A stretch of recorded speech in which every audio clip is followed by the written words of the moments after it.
Alors, bonjour à tous. Donc aujourd'hui, on a le plaisir d'accueillir le comité d'organisation des courants de la liberté, donc avec Nicolas et Camille, et donc animé par moi, Laure et Louise.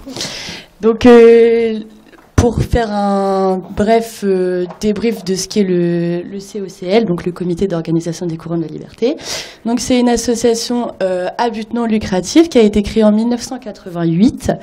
Et donc cette association-là, elle est organisatrice de l'événement donc Marathon de la Liberté, qui a pour but de rendre hommage par le sport et notamment par la course à pied aux événements du débarquement. Pour un peu faire le débriefing, donc le marathon de la liberté, il y a plusieurs courses.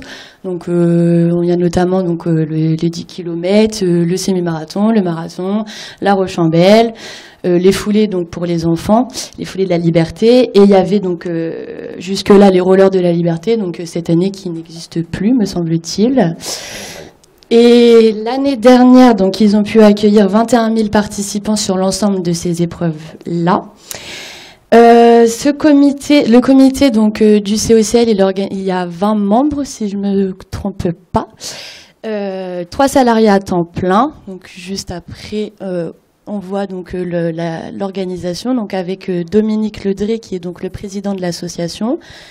Donc Nicolas Hassan, le directeur général, Camille Basile, la responsable communication, et Emeline Michel, la responsable des inscriptions. Sur l'événement, donc les bénévoles à l'année, ils sont une trentaine, et sur l'événement, donc le week-end en lui-même, ils sont 1600. Et puis bah voilà. Voilà. Enfin, je ne sais pas si vous voulez rajouter autre chose sur votre association. On est sur 25 000 participants par an, 35 000 avant Covid. On a comme objectif de revenir sur ces chiffres bientôt, dans des horizons plutôt proches. Donc, d'où aussi le chiffre de bénévoles et d'organisations qui sont conséquents à ce nombre de participants. Et à notifier aussi qu'avant de travailler et d'être salarié au sein de l'association, vous avez vous-même été stagiaire du coup, au sein de l'association, ou Emeline, du coup, qui était elle-même bénévole avant d'être salariée. C'est ça. Pour ceux qui ne connaissent pas l'événement, si ça veut bien marcher, ça c'est le teaser pour l'édition de 2024. Comme ça vous fait un peu découvrir l'événement.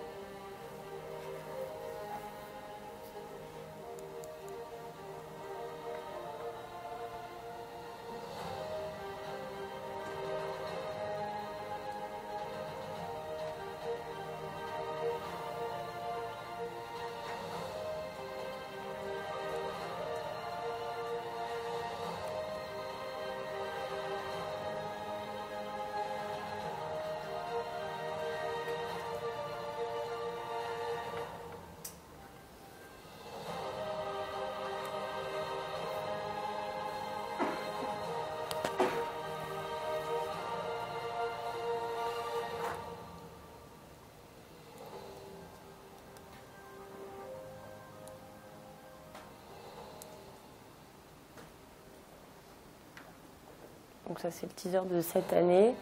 Voilà, comme pour ceux qui ne connaissaient pas, c'est en gros tout ce que va représenter l'événement du marathon de la liberté. Du coup on va pouvoir commencer notre présentation. Du coup là vous allez voir, on va aborder tous ces points-là. Donc leur ancien nom, donc les courants de la liberté, festival de course pour tous. Ensuite, on va voir plus sur les nouveaux horizons, donc pourquoi ils ont changé de nom, ils sont devenus le Marathon de la Liberté. On va voir aussi le Covid, ce que ça a impacté sur leur organisation, leur association, enfin l'événement lui-même. Ensuite, la reprise, donc en 2022, avec l'année 2022-2023, les changements qui ont eu lieu. Et ensuite, l'édition 2024, on va faire un focus sur cette édition-là, celle qui va venir. Donc, on va commencer par, si vous pouvez nous dire un peu plus sur les courants de la liberté, festival de course pour tous, avant donc 2019. Ouais, l'idée de cette conférence, la ligne qui a été tracée, c'était un petit peu on est tourné vers 2024. Là, pour nous, c'est proche. On a déjà ouvert les inscriptions. Ça va être une année particulière pour les JO. Ça va être une année particulière avec les commémorations du D-Day. C'est toujours des années fortes pour nous. On va revenir sur ce point-là et sur les chiffres un peu d'inscription quand on reviendra vraiment sur 2024. Mais 2024, nous, on a commencé à y penser dès 2019 avec des changements et des orientations stratégiques. Et l'objectif, c'était un petit peu de remonter ce fil qui nous amène à ces changements, comment ils ont été perçus, comment ils rentrent et voilà, comment ils sont assimilés par les participants et comment on évolue jusqu'à cette année 2024 qui, on l'espère, sera mémorable. Mais en tout cas, c'est bien parti pour l'instant. 2019, même déjà un petit peu avant, on a un tournant. Moi, ça fait quelques années que je suis dans la structure, mais j'ai commencé en 2009 en tant que stagiaire. 2011, 2009, je suis stagiaire et je m'occupe de la communication. 2011, j'entre comme salarié. Je m'occupe de la logistique et des partenariats. Grand écart un petit peu sur les missions, mais c'est un petit peu comme ça dans toutes les associations. On a plusieurs casquettes. J'évolue dans la structure et 2018, le coordinateur, directeur de l'événement quitte ses fonctions et je prends sa place. Camille en parallèle rentre et prend aussi ses marques dans la structure. Je te laisse. Oui, après le début de parcours un peu similaire à celui de Nicolas, puisque moi j'étais à votre place aussi en 2014. Je fais mon stage du coup au sein de l'association. Je termine mes études et puis en 2018, si je ne me trompe pas, ça devait être ta première année ou deuxième année, deuxième année de directeur. Mais voilà, on arrive en tout cas plus ou moins en même temps, Nicolas à son poste de directeur et moi à mon poste de responsable communication.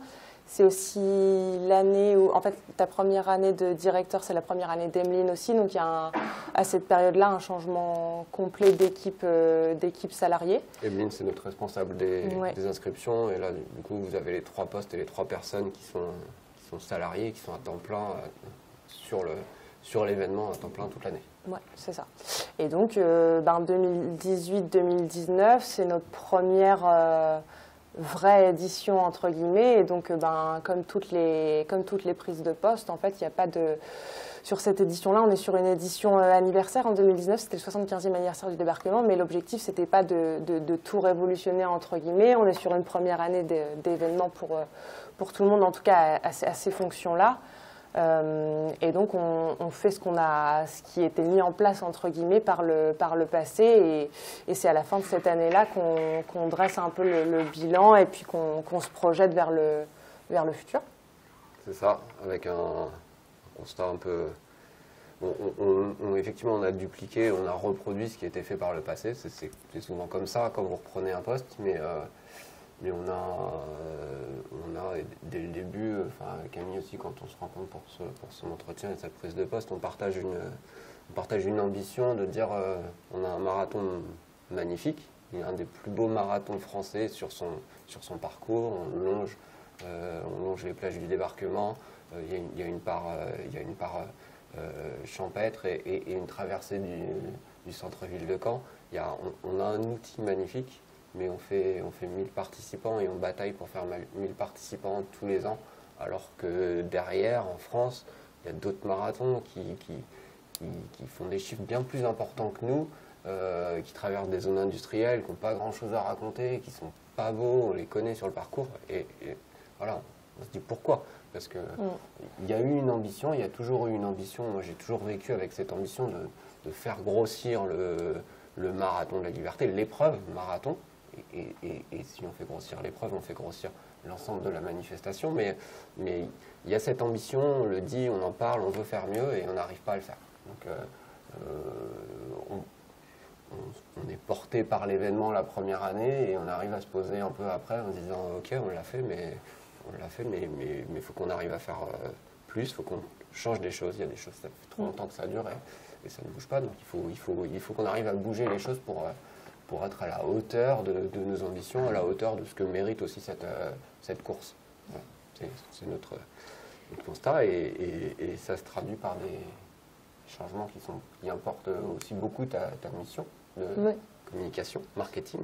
En fait, à l'époque, la stratégie, donc l'événement s'appelait Les Courants de la Liberté, la signature était Festival de course pour tous et en fait, l'idée à cette époque était la suivante, c'était un peu d'avoir une communication impactante et décalée par rapport à ce qui se faisait dans le sport, mais un peu en reprenant les codes de la culture, donc festival de course pour tous pour faire le lien un peu avec ce qui se faisait dans les festivals de course de musique, donc on le verra tout à l'heure, mais chaque épreuve était en fait positionnée, il n'y avait pas une épreuve qui était plus importante que les autres, en tout cas sur le papier. En interne, on disait que l'épreuve du marathon était la plus importante, mais en fait dans les faits, ça ne se traduisait pas tout à fait comme ça, et c'est une stratégie qui a été payante hein, d'ailleurs. C'est comme ça que l'événement a grossi aussi, en se présentant ainsi au niveau local, avec plein d'épreuves. Mais voilà, on voyait qu'on stagnait un petit peu, et surtout en se disant que finalement, si la priorité était vraiment donnée au marathon, il allait falloir qu'on mette en place des actions derrière. Et puis en parallèle de ça, on observait pas mal de changements dans l'univers de la course à pied, donc là plutôt des changements dans l'environnement structurel de la course à pied, c'était des changements dans les motivations des coureurs, dans plein de choses. C'est une époque aussi où on voit pas mal de marathons apparaître, ne serait-ce qu'au niveau local. On sait qu'il y a le projet du marathon de Deauville qui va bientôt naître à cette époque. Je crois même que c'était la première édition de Deauville. Il y a le marathon de Rouen. Le marathon de Rouen qui pousse. Donc pendant longtemps, on était le seul marathon de la région.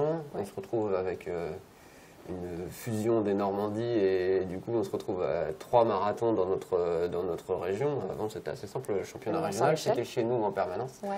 Et on a un gros mouvement aussi, c'est le marathon du Mont-Saint-Michel qui est racheté et repris par ASO sur cette même période. Donc on sent que ça bouge beaucoup localement et nationalement. Il y a des marathons qui naissent, portés souvent par des collectivités ou par des agences marketing, mais avec une volonté de collectivité territoriale d'utiliser les marathons pour faire rayonner leur région. C'est le cas de Bordeaux qui lance un marathon nocturne. Toulouse relance une course et donne, enfin voilà, toute le dynamisme des collectivités est mis dans le comité d'organisation pour faire renaître et revivre un marathon qui n'avait pas ce niveau-là avant. Nantes, qui change complètement son modèle, sa structure d'organisation et qui, pour un marathon qui était plutôt petit, pareil, renaît et a des chiffres d'inscription qui deviennent conséquents, qui nous passent devant. Voilà, ça bouge beaucoup. Ouais, et puis du coup, on a quand même les 2 très gros concurrents. Le marathon du Mont-Saint-Michel qui porte une icône géographique très forte. Et qui a 3 semaines de nous. Qui a 3 semaines avant le nôtre, donc clairement les gens feront ou l'un ou l'autre, mais pas les deux. Et puis Deauville qui arrive, mais avec une notoriété qui sera bien plus simple que la nôtre. Nous, à l'époque, on nous appelle le marathon de Caen ou les Courants de la Liberté, mais en tout cas très connu localement. Régionalement, assez connu dans le Grand Ouest, par contre au niveau national, pas du tout. Encore moins du coup au niveau international. Et puis, moi j'arrive aussi, c'est les premiers salons course à pied que je fais, donc chaque marathon a son village. On tient un stand durant quelques jours durant les autres marathons et puis en fait les Courants de la Liberté, les gens nous demandent ce que c'est quoi. Enfin, et en fait on est tellement ancré au niveau local comme étant les Courants de la Liberté, c'est plein de symboles, très identifiés, etc. Mais en fait au niveau national, personne ne nous connaît et effectivement, qu'est-ce que c'est? Qu'est-ce que c'est les Courants de la Liberté? On n'est pas censé savoir que c'est de la course à pied, donc on dresse un peu ce constat. Il y a une vraie frustration, parce que derrière, vous êtes. Alors, on se revendiquait, on le vendait partout sur nos plaquettes. Premier événement participatif du Grand Ouest à l'époque, il n'y avait pas l'essor des festivals de musique qui aujourd'hui sont sur des chiffres hors catégorie par rapport à nous. On est devenu petit, mais il n'y avait pas cette folie de tous les festivals de musique et tout ça. Et notre événement, on avait ce beau chiffre et cette signature, premier événement participatif du Grand Ouest. Et il y avait peu d'événements au niveau national qui nous talonnaient en termes de chiffres, parce qu'on avait aussi La Roche-en-Belle qui montait, qui montait On nous connaissait à travers ça. très rapidement, et on nous connaissait à travers ça localement. Mais c'est vrai que dès qu'on quittait nos terres et qu'on allait un petit peu discuter, le mot courant de la liberté, le nom courant de la liberté, cette signature, les gens ne comprenaient pas. On a tout entendu. On fait du nautisme, on ne comprenait pas pourquoi au milieu d'un salon course à pied, on faisait du nautisme. Et pour accentuer les choses, dans les choix et dans les lignes qu'on a toujours portées, il y avait ce côté, il faut dénoter par rapport aux autres événements. Et pour dénoter par rapport aux événements, des autres événements course à pied, on avait pris le choix, stratégiquement, de ne jamais poser sur nos affiches, nos supports, des coureurs. C'était notre ligne. Pendant longtemps, et je crois qu'on a quelques exemples d'affiches et de développement de nos campagnes de com. Et localement, ça marchait, parce que voilà, on ne faisait pas la même chose que les autres. Il y a des choses qui ont marché et qui ont poussé aussi l'essor de notre course. Ouais. On parlait justement pas de course, jamais. On parlait d'épreuve. Voilà. Le but, c'était, il n'y a pas un gagnant, c'est 20 000 participants, 20 000 gagnants, ils sont tous contents de franchir la ligne, et voilà, l'objectif était là. Et ça a toujours été notre... C'est aussi les valeurs de l'association. Pardon ? C'est aussi les valeurs de l'association, de ne pas avoir... C'est les valeurs, c'est l'ADN. En fait, c'est même à la création de l'association, sur les statuts de l'association, l'objectif même de l'association, c'est d'emmener les gens vers la course à pied et de faire développer, c'est la ligne statutaire de l'association, c'est de développer la course à pied en Normandie. Voilà, c'est notre ligne et c'est notre objectif, et c'est ce qu'on a effectivement toujours gardé. Après, vous dites que vous n'avez pas de rayonnement national, mais au niveau international, vous avez quand même beaucoup de nationalités étrangères, si je puis dire, qui viennent quand même sur l'événement. Oui, il y en avait déjà beaucoup, mais en fait, il y avait déjà des étrangers, mais pas dans les proportions qu'on connaît aujourd'hui. Et puis en fait, en termes de référencement, on est une association, on n'a pas des budgets de communication qui sont extraordinaires. Et en fait, en termes de référencement, on ne pouvait même pas se raccrocher à notre nom, à nos identités qui ne voulaient pas dire grand-chose. Et puis en 2019, du coup, on est sur une super édition anniversaire qui était le 75e anniversaire du débarquement. Et en fait, on se retrouve à faire des chiffres de participation un peu classiques. Et on aurait pu s'attendre à mieux. On avait toujours cette volonté de faire plus, donc un peu frustrant parce que en fait nous on est, comme disait Nicolas, on est convaincus, notre marathon c'est le plus beau, mais en fait il va falloir faire quelque chose. Et du coup à la fin de cette période-là, en fait on se pose pas mal de questions, ce qui nous amène un peu vers cette période 2, mais en fait nous on se dit est-ce qu'il faut un changement de logo? Est-ce que c'est que ça? En fait, on s'aperçoit que non, c'est pas que ça. Et en fait, on est accompagné par une agence de communication auquel moi j'expose nos problématiques chaque année. Et cette agence nous commence à me souffler à l'oreille qu'en fait le positionnement effectivement n'est certainement pas le bon. Et en fait, nous, on est tellement chaque année la tête dans l'événement, et je pense qu'on manque de recul, et en fait on sollicite du coup pour exposer la stratégie à venir, parce qu'en fait on ne fonctionne pas par notre stratégie au global, elle fonctionne pas, c'est pas pour une année, en général on fonctionne par période, on est sur 3-4 ans pour une nouvelle stratégie. Et donc là 2020 marque vraiment le pas d'une nouvelle stratégie. Parce que du coup, pour faire un débrief, pour l'année 2019, il y a eu un changement donc au niveau des ressources humaines. Avec vous, vous avez eu des nouveaux postes, il y a eu un nouveau président, et il y a eu aussi un changement au niveau de la course en elle-même, du nom des courants de la liberté. Donc vous avez eu donc en 2020, me semble-t-il, la nécessité de changer de structure. C'est tous ces constats, tout ce qu'on vient de dresser. Juste pour le chiffrer, le quantifier un peu, pour le 75e anniversaire de débarquement, on a 1500 marathoniens sur la course. Moi, j'ai gravité dans l'événement du coup depuis quelques années. À ce moment-là, je connais et je vis avec, aussi avec le retour des anciens, des bénévoles, certains qui sont là depuis 30 ans et on nous raconte le 50e anniversaire, le 60e. 50e, c'est 5000 participants 5000 marathoniens sur le départ, une vraie folie, un engouement enfin, tout le monde parlait que du marathon dans la rue. Il fallait faire le marathon, il fallait faire son premier marathon. Il y avait une vraie envie et localement, on était porté. Et derrière, il y avait un rendez-vous pris aussi au niveau international pour venir pour cette occasion. 60e, on est sur des chiffres très proches, entre 3500 et 4000, un gros pic. Nous, on vit sur un 1000 récurrent tous les ans et un pic à 1500 sur 75e. Ça marche plus.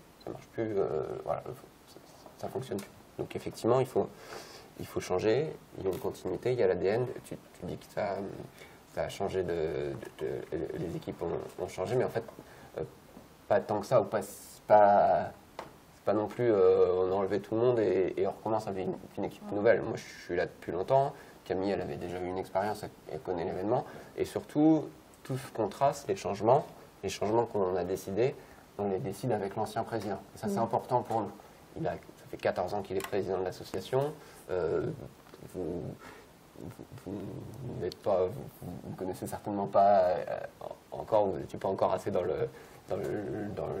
l'événementiel pour le connaître, mais c'était une figure, c'était la figure, le visage de notre événement, l'ancien président, Yves Martin, et on décide tout avec lui, main dans la main. Alors on sait qu'il va partir, en fait, clairement, l'année où le coordinateur, l'ancien coordinateur part, il voulait partir. Il me dit comment Sébastien s'en va, l'ancien coordinateur s'en va, je voulais partir aussi, il me prend de court, je reste un an de plus pour qu'on fasse une année ensemble, je te laisse pas tout seul. Comme ça. On sait,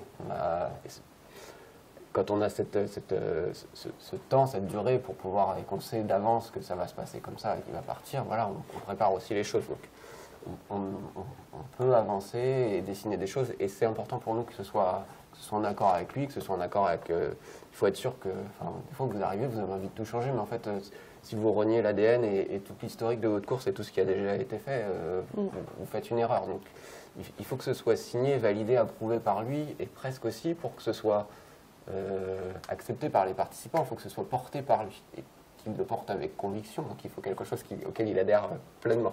Donc c'est aussi ce qu'on essaye de faire en même temps qu'on dessine cette manifestation. On voit à plus long terme, on essaie de dessiner avec lui tout ça. Je parle trop. Pardon. Non. Donc, du coup, en soi, vous nous avez expliqué un petit peu le pourquoi du comment vous avez voulu réaliser ce changement stratégique, mais de façon concrète, comment est-ce que ça va se traduire? Donc on a évoqué le changement de logo, plutôt identité visuelle. Est-ce que ça va prendre aussi d'autres formes pour la modification ou pas? D'abord, ce qui est surprenant, c'est qu'en fait, la manifestation, elle a été créée en 1988, c'était le marathon de la liberté. Voilà. Quand on arrive en agence et que ça faisait quelques temps qu'on disait il faut changer voilà, ce logo que vous voyez des courants de la liberté sur la gauche, au début, on commence d'abord en disant il faut changer le logo parce qu'il est vieillissant et qu'on n'arrive plus à faire grand-chose dessus et on n'arrive plus à le coller, l'apposer sur une affiche. Donc au départ, c'est ça l'idée. Et puis après, ça évolue en changement de nom et changement complet d'identité. Et l'agence y réfléchit de son côté, on y réfléchit, enfin voilà, il se passe du temps entre plusieurs rendez-vous et plusieurs présentations parce que c'est des choses qui doivent mûrir et qui mettent un petit peu de temps. Et en fait, il y a ce rendez-vous où on s'assied avec l'agence et tout bêtement, sans aucune présentation, parce que souvent, en agence de marketing, il y a beaucoup d'apparats, on vous fait une présentation, on vous amène avec 25 slides, on vous amène jusqu'à votre visuel et vous devez avoir un petit effet waouh. Et là, juste en nous servant un café, on nous dit mais pourquoi vous ne faites pas marathon, hein? Pourquoi vous vous appelez pas marathon de la liberté comme au début? Et c'est assez surprenant parce que d'un côté, on se dit mais pourquoi on n'y a pas pensé tout seul? On n'a pas besoin d'eux pour dire ça, parce que Ouais. C'est C'est vrai. d'un simple et logique. Et en même temps, on se dit, mais ça répond à tout, quoi.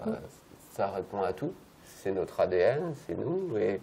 Et sans renier tout ce qui a été fait avant, parce que je pense qu'au moment où il a fallu changer les noms, passer des courants du marathon de la liberté, ça a été course de la liberté, puis courant de la liberté, c'était le bon choix sur l'époque. Ouais. Mais revenir à ce moment-là,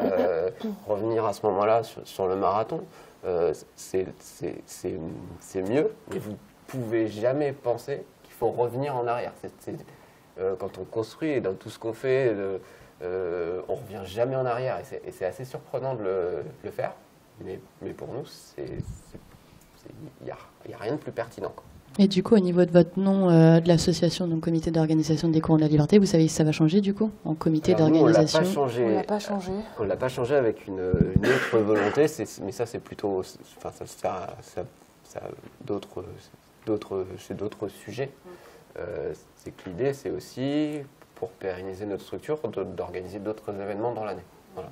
Si on organise d'autres événements dans l'année, s'ils sont portés par les courants de la liberté ou s'ils sont portés par le marathon de la liberté, ça n'a pas le même sens. Si on fait un événement, si on fait un événement trail qui n'a aucune valeur historique, c'est mieux qu'il soit porté qu'il n'y ait pas de lien qui soit fait avec l'événement de juin. Donc voilà, c'est plutôt dans ce sens-là qu'on n'a pas tout modifié dès la première année. On verra si ce sera fait, si on arrive à organiser d'autres événements dans l'année. Mais en tout cas, on a gardé du coup un an de manifestation pour la manifestation de juin et un an pour l'association qui sont différents. Donc ça c'est... Excuse-moi, vas-y. C'est pour rebondir par rapport au changement d'identité, mais du coup qui, comme vous l'avez dit tout à l'heure, avant il n'y avait aucune notion de course et qui finalement prend de plus en plus d'ampleur, notamment avec les dernières éditions où on voit notamment l'aspect course mis en avant. Est-ce que c'est finalement le but de ce changement de nom que vous avez voulu mettre en place? En fait, je crois que les affiches, elles parlent d'elles-mêmes. Alors, on est dans une sorte d'entre-deux là sur les affiches sur fond blanc, où on a complètement abandonné presque l'ancien logo, on en a créé un entre deux. Moi, c'est à cette période-là que j'arrive, mais en fait, on le voit même par le passé. Alors, quand c'était course de la liberté, les consignes, c'était qu'on ne pouvait pas, toujours pareil, on ne met pas de coureur sur une affiche. Édition de 2011 ou 2012, je ne sais plus. Mais voilà, en fait, c'était vraiment typiquement ce qu'on voulait faire, une communication impactante et décalée. Donc, on se retrouve avec quand même des coureurs, mais largement en arrière-plan, avec une vache au premier plan. Pas d'énoncé d'épreuve, ou du moins en tout petit, en liberté depuis 25 ans. Ça marchait hyper bien, mais en fait, hyper compliqué de faire connaître un événement course à pied quand vous ne mettez pas de coureur, que vous mettez une vache au premier plan. Enfin, voilà. Et on a été, je me souviens que l'association a été plusieurs fois primée au niveau local pour sa communication impactante et décalée sur des petits trophées. Et c'était ça fonctionnait au niveau local, c'était hyper impactant, original et décalé, mais ça ne collait pas forcément avec nos objectifs. Donc quand on est dans cette sorte d'entre-deux après, je pense que ça se voit qu'on est dans une sorte d'entre-deux avec des codes un peu plus sobres, on grossit un peu le nom des épreuves, mais toujours pas de coureur à pied. Donc bon, on va mettre une basket une première année.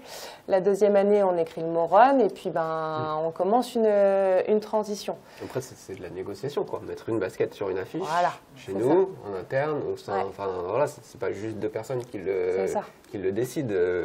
Il y a un comité d'organisation, voilà, on vous l'a dit, une vingtaine de personnes, des habitudes.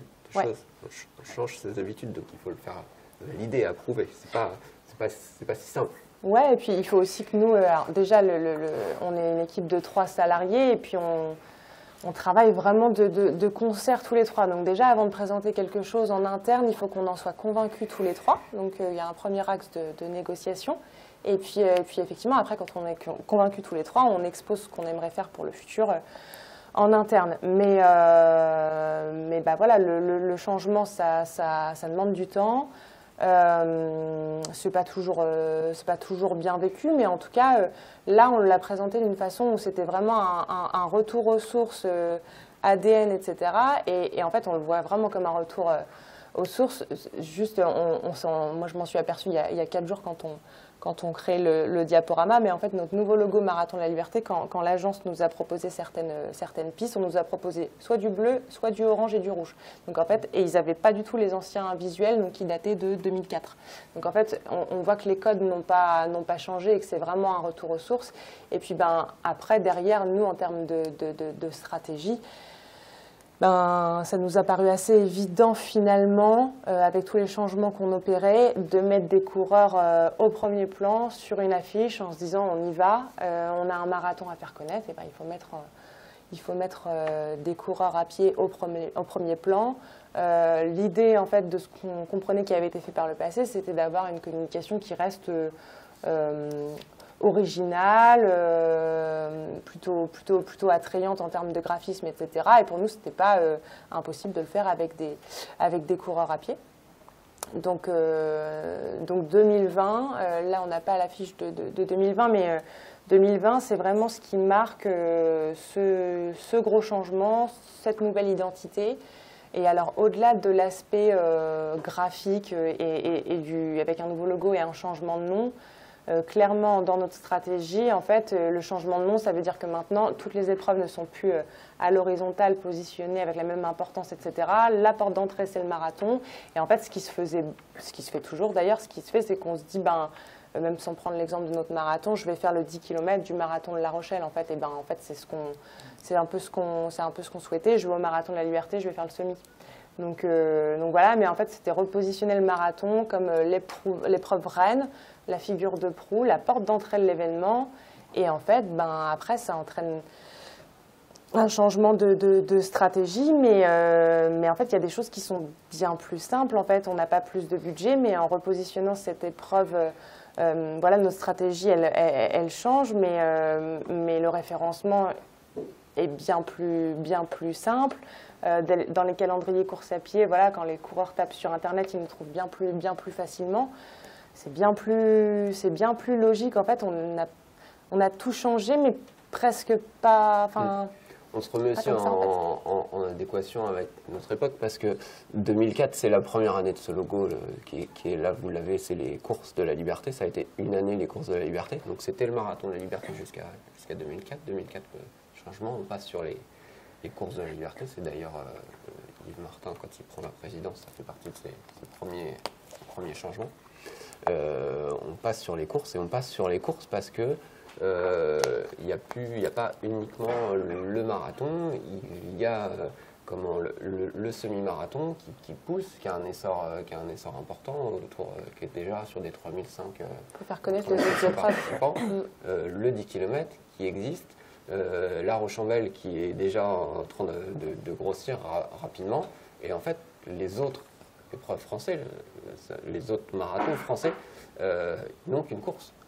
Et moi, un peu plus tard, de 2009, j'arrive et sur notre village des courses, lieu de retrait des Dossards, où il y a aussi toutes les courses françaises qui viennent et qui ont un petit stand d'exposition, ils nous tapent sur l'épaule, les organisateurs de courses, en nous disant vous organisez plusieurs courses, vous êtes fous, ce que vous faites sur le week-end, nous on n'en fait qu'un et ça nous suffit, on en a déjà assez. Et là, 2019, en fait, cet avis-là, il a complètement disparu. Toutes les courses, La Rochelle, qui nous tapaient sur l'épaule en disant vous devriez faire vous maintenir à un seul marathon, ça vous suffirait déjà, ça vous donnerait assez de boulot pour le week-end. Ils ont leur course féminine, ils ont leur semi-marathon, ils ont leur 10 km. Et toutes les courses sont allées dans ce sens-là, mais en gardant leur nom propre de marathon en figure de proue. Parce qu'ils l'ont tous fait en même temps, nous on était en avance, et pour se dissocier, il a fallu changer notre nom, ça c'était logique dans la lisibilité. Voilà, maintenant tout le paysage français a changé, il faut aussi se remettre en adéquation avec ça, et puis on peut le faire, puisque le coureur a une habitude d'avoir le 10 km du marathon de La Rochelle, le 10 km de Nice, voilà, ça passe maintenant, ça passe en 2020, ça ne serait pas passé en 2004. Ouais. Et puis en fait, sur l'approche, le côté un peu festival, plusieurs épreuves, du coup c'était hyper novateur. Donc du coup on était l'association était plutôt précurseur. On se disait on est plutôt en avance. Et en fait, quand on arrive en 2020, et ben, par rapport à ce qui se fait ailleurs, on se trouve un peu en retard. Voilà, c'était un peu le constat. Et du coup, ces changements, parce que vous travaillez avec un comité, donc des membres qui peuvent des fois vous freiner sur vos projets, est-ce que là, ça a été, ils étaient en difficulté parce qu'ils sont quand même moitié âgés, si je puis dire. Donc au niveau de la communication. Alors en fait, honnêtement, il y a des discussions qui sont parfois qui peuvent être houleuses et des décisions qui peuvent être prises à une voix ou l'autre. Parfois même les meilleures décisions sont prises à une voix. On a toujours tendance à penser à dire ça. Mais là, ça a été très fluide. Ouais. Ça a été fluide, mais parce qu'on c'était un retour aux sources, l'ADN, le côté, on n'a pas menti, on a mis en avant le côté historique. Forcément, pour des personnes qui sont là depuis le départ, ça leur parle. Moi, je crois avoir lu à ce moment-là, dans leurs yeux, la même réaction que la nôtre quand on nous a présenté le nom. En fait. Oui, parce que vous avez des membres fidèles. Du coup, qui sont là depuis très longtemps dans cette association. Ouais. C'est ça. Alors après, il peut y avoir des discussions. Je me rappelle qu'on a eu certaines discussions sur le logo, sur les affiches, ce genre de choses. Mais je pense qu'on sait aussi faire valoir nos arguments. Et puis après, parfois, ils expriment aussi à juste titre leurs inquiétudes. Il y a des petites choses sur lesquelles le changement n'est pas toujours simple. Moi, je me rappelle que le marathon, avant, je crois qu'il était rouge. Pour parler de l'épreuve. Ouais, Et en fait, ça a été une discussion en interne, c'est une anecdote, mais c'était une discussion en interne de cette identité bleue. Pourquoi du bleu? Parce qu'on veut parler des plages du débarquement, le côté maritime, donc on choisit du bleu. Le bleu, symbole de paix, de liberté, de plein de choses. Et en fait, il suffit juste aussi de leur expliquer, en fait. Mais oui, il y a des discussions, et en fait, c'est juste long parce que c'est juste long, parfois ça l'est moins, mais ça peut être long parce que on a un conseil d'administration tous les 3 mois, on a un directoire tous les mois. Nous, on est là tous les jours, donc on avance forcément plus vite que eux. Donc, on peut pas avoir l'impression parfois d'être freiné, mais c'est aussi parfois un bon garde-fou, en fait. Ouais. En fait, la discussion, elle est bonne. Enfin, on revient toujours sur un exemple particulier, mais le choix de La Roche-en-Belle, ça a été fait ça a été voté et validé, le fait d'ajouter La Roche-en-Belle à une épreuve féminine. Le jour où ça a été proposé en conseil d'administration, ça a été validé à une voix près. Voilà. C'est passé à rien, ce qui est une des meilleures décisions de notre structure. Localement, moi j'ai déjà entendu côté Nice Club de Caen, le fait de passer de descendre au Zénith pour l'Open, c'est pareil. En fait, quand ça passe à une voix, vous avez tous ceux qui... Des fois, la décision, elle est mieux portée parce qu'il y en a qui jouent un peu presque leur peau, quoi. C'est passé à une voix, il faut que personne ne change d'avis. Je vais m'investir à fond pour que cette décision réussisse. Voilà. C'est pareil. À partir du moment où on arrive à créer quelque chose avec un débat constructif, les gens aussi le portent et on arrive à bâtir quelque chose de plus solide, d'éviter les erreurs. Voilà. S'ils nous laissent passer cette décision, qui est quand même capitale pour la suite, sans qu'il y ait de discussion, d'échange, qu'on nous amène des choses, on ne va pas l'améliorer. Si c'est le participant qui va penser à l'erreur qui a été faite, des mauvais choix, qui va le penser en voyant cette présentation, on a tout perdu. Donc c'est bien que ce soit nettoyé, balayé avant et qu'on ait pu apurer les choses. On a corrigé des choses entre ce que vous voyez là et la première présentation, entre les premières lignes. Il y a des choses qui ont été corrigées et elles ont été corrigées grâce à ces échanges. Ouais. Voilà. Du coup, là c'était les changements donc en 2019. Fin 2019, début 2020, enfin c'était pour l'édition 2020. C'était pour l'édition 2020, c'est ça? Ouais, c'est ça. Donc c'était pour l'édition 2020, donc qui ont été mises en place. Donc vous avez commencé à faire ces changements, enfin vous les avez faits, mais vous avez été freiné du coup par la Covid. Est-ce que vous pouvez nous en dire un peu plus? En fait, on fait une belle... juste avant donc, on ouvre les inscriptions en novembre 2019 pour l'édition 2020. On fait une belle conférence de presse où on annonce nos nouveaux objectifs, nouvelles ambitions. On fait un démarrage des inscriptions qui est hyper encourageant. C'est des chiffres qu'on n'avait pas connus depuis longtemps. Alors que c'est censé être une édition plutôt creuse. Ouais, c'est ça, c'est une édition qui suit une édition anniversaire, donc en général c'est des années plus creuses. Ouais, c'est ça. On fait aussi un gros travail auprès des tours opérateurs français pour vendre cette nouvelle marque et cette nouvelle identité avec Marathon de la Liberté, donc, que vous avez vu comme nom de l'événement, mais d'idée l'Index Marathon pour tout ce qui est des consorts de France.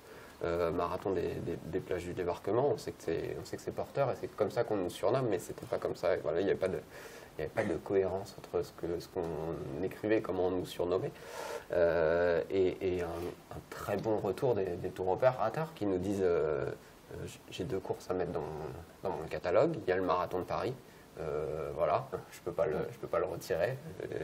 Nous, faudrait qu'on mette la Tour Eiffel sur notre parcours pour arriver à leur niveau. Je crois que ça va être un peu compliqué.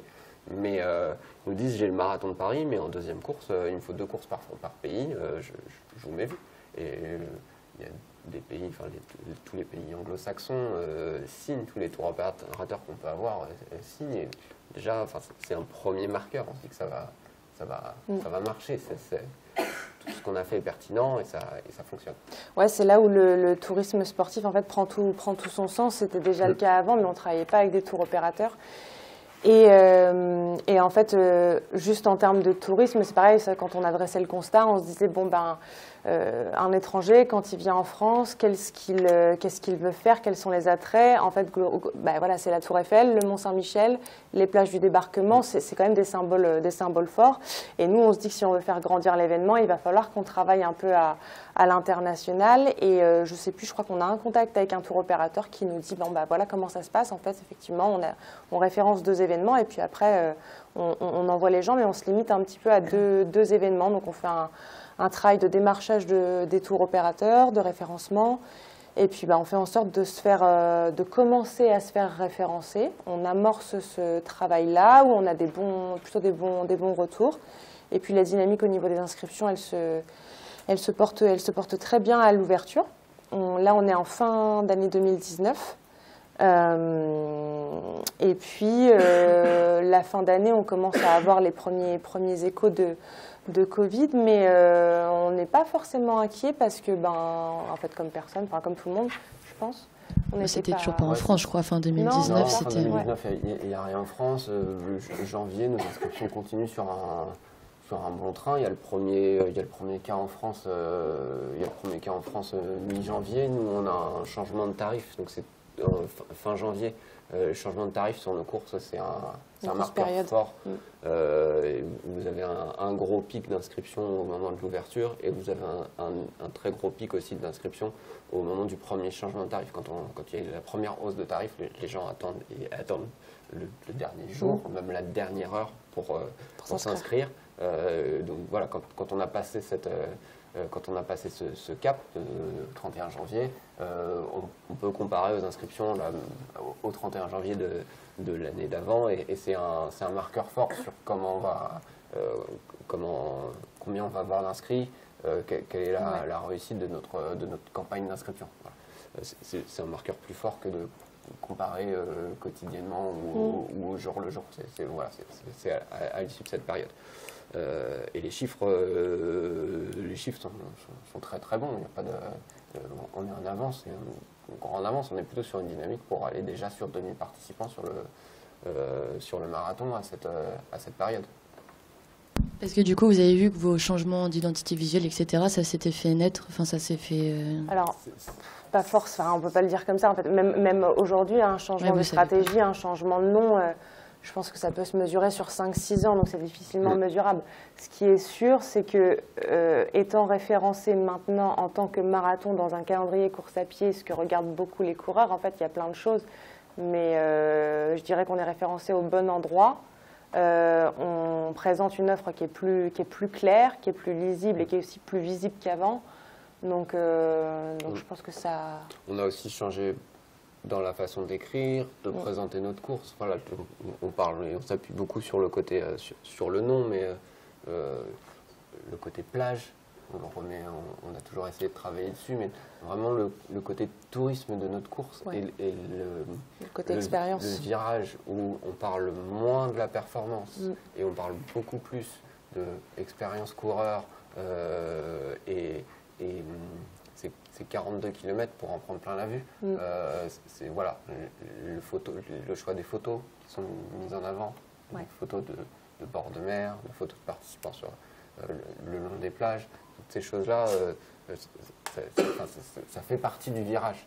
C'est plein de petits détails qui viennent s'ajouter, en rajouter.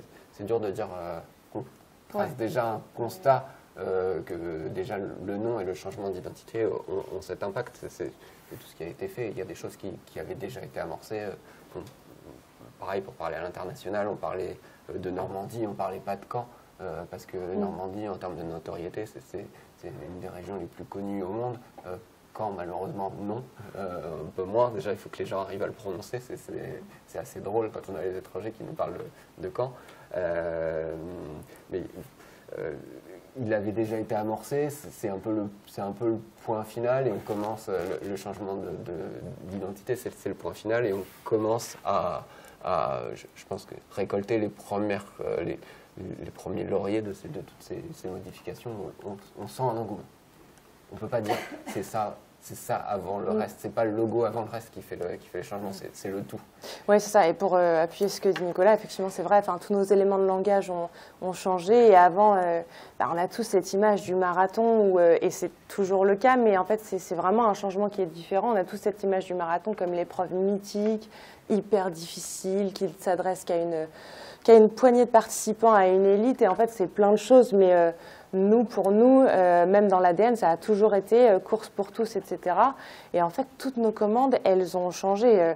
Pendant l'événement, avant, on prenait toujours les photos avec les élites devant. En fait, tout a vraiment changé.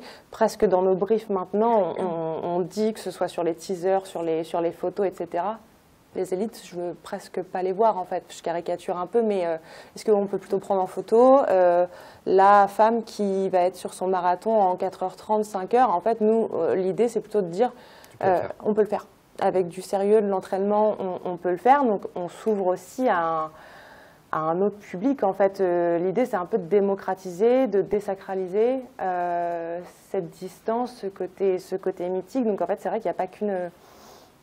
Il n'y a pas qu'une chose en fait derrière ce changement de nom. Il y a plein de petits éléments, plein de petites briques qui viennent changer. Et c'est une autre tonalité qu'on essaye de donner à l'événement. Et du coup, pour revenir du coup sur 2020, sur ce début Covid, début 2020, on se dit aussi les derniers marathons en France qui ont lieu, enfin du coup les premiers en 2020, ils ont lieu au mois de mars. Donc on se jauge beaucoup à cette époque-là par rapport aux autres en se disant de toute façon, on va voir parce que nous, on est en juin. On va voir ce que les autres font. On a un gros indicateur qui est le SMIC Paris, organisé par ASO aussi. Et on se dit, on va voir ce que les premiers font en fait. Et puis, on continue un peu comme ça. De toute façon, le premier confinement, il est arrivé en mars. Ouais, mi-mars, je pense. Donc là, on voit cette première... En fait, avant le premier confinement, et justement le SMIC Paris, c'est même le premier événement sportif annulé. En France. Reporté. À l'époque. Reporté. Voilà, la veille pour le lendemain.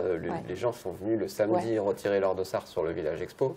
Tout le monde était prêt, c'était la fête, les réseaux sociaux inondés de photos de coureurs, de leur dossard sur vous voyez cette photo qu'on a tous vue, là, tout l'équipement posé sur le lit d'hôtel, le dossard au milieu et tout le package pour courir le lendemain. Voilà, les réseaux sociaux sont inondés de ce flux et on apprend à 20h, 21h, je crois que le village était déjà fermé, ou il restait peut-être 1 heure de village encore pour le retrait des dossards.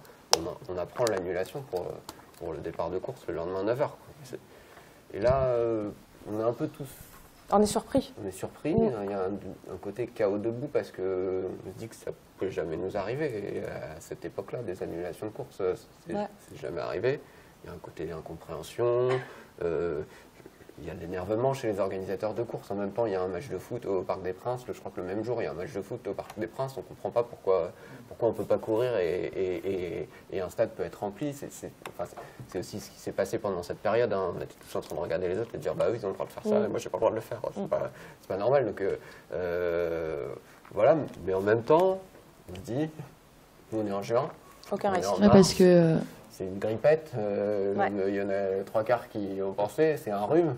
En juin, il n'y a plus de rhume, on sera tranquille. Voilà, pas parce de que souci. à quel moment vous avez pensé à savoir si vous reportez ou annulez du coup votre événement? Mais honnêtement, plutôt très tardivement. Parce que. Il y a quelque chose dans vos têtes quand ça arrive aux 20 km de Paris, vous avez quelque chose dans vos têtes qui dit ça peut nous arriver. Et si, et si, et si. De toute façon, quand vous organisez un événement comme on organise, vous devez penser à tout. Et si ça arrive, et si ça arrive. Donc, on y pense.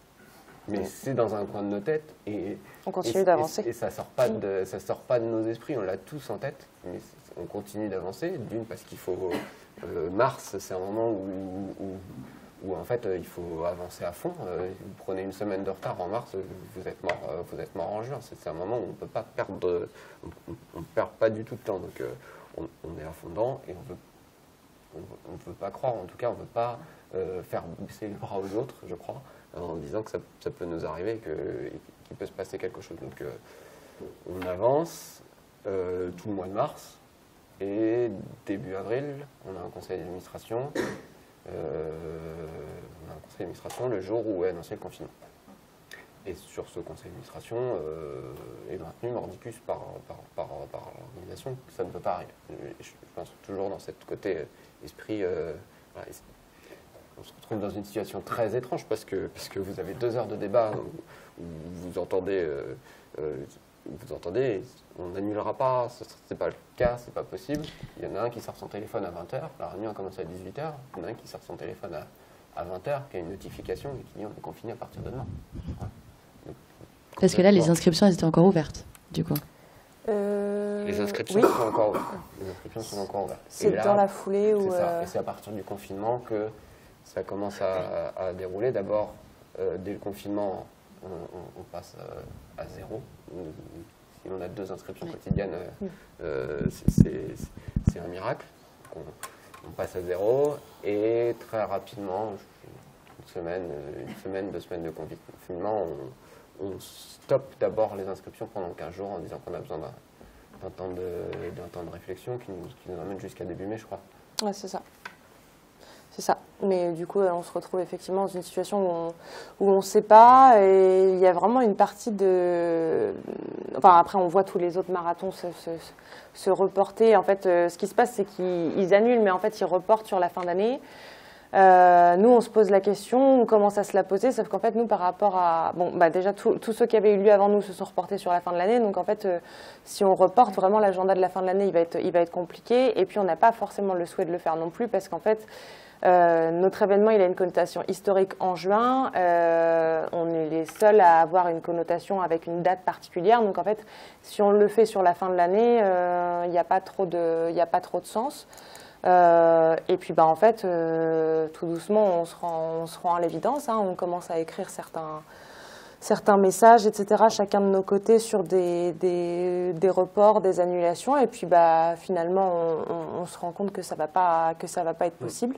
Il y a un moment où on se dit peut-être que ce sera possible, mais dans quelles conditions Dans quelles conditions et dans quel état on va retrouver les coureurs? Parce qu'on est confiné, à cette époque-là, on n'a même pas le droit de sortir sur ce petit rayon d'1 kilomètre et cette mini-course qu'on a fait. Je vous rappelle des mauvais souvenirs, je suis désolé, je vous parle de choses qui... C'est un peu remuer le couteau dans la plaie d'en reparler. Mais on est là à dire, venez essayer, faites le marathon, vous pouvez tous le faire. Et en même temps, on se dit, enfin, il y a aussi un côté pour notre équipe secours.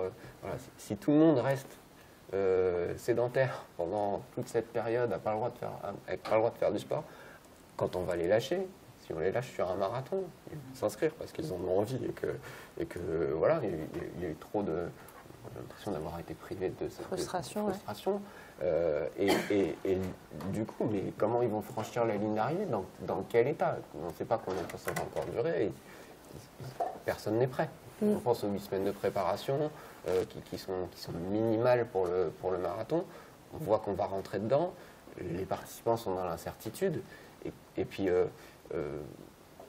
qu'est-ce qu'on les oblige à faire? Ils vont s'entraîner tout seuls sur leur balcon pour pouvoir faire notre course parce qu'ils sont en train de se dire, mais mine de rien, le marathon, il est dans 8 semaines. Donc, il y a un côté un peu aussi respect de nos inscrits respect de ceux qui nous ont fait confiance en s'inscrivant très tôt. Il faut les respecter, c'est important. Et je pense que ça a aussi toujours fait partie de l'ADN de l'association. Donc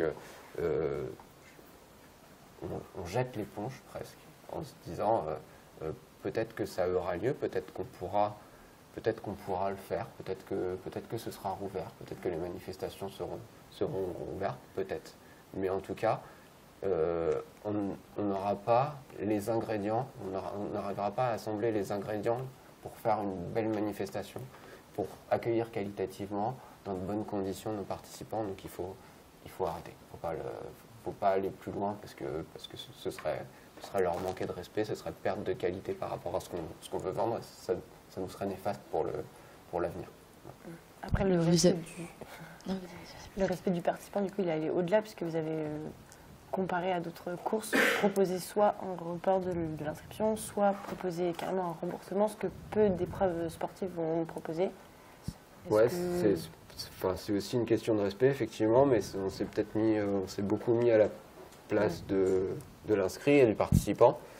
À ce moment-là, disant un petit peu qu'est-ce qui nous paraît le plus logique et le plus, enfin, je ne vais pas vertueux, mais plus juste. Qu'est-ce qu'on attendrait, enfin moi qu'est-ce que j'attendrais si j'étais participant, et tout le monde s'est posé la question de la même manière. Et là où tout le monde a poussé donc un report plus tard dans l'année, d'abord tout le monde a se positionné sur le deuxième semestre. Toutes les courses du premier semestre se sont positionnées au deuxième semestre de l'année.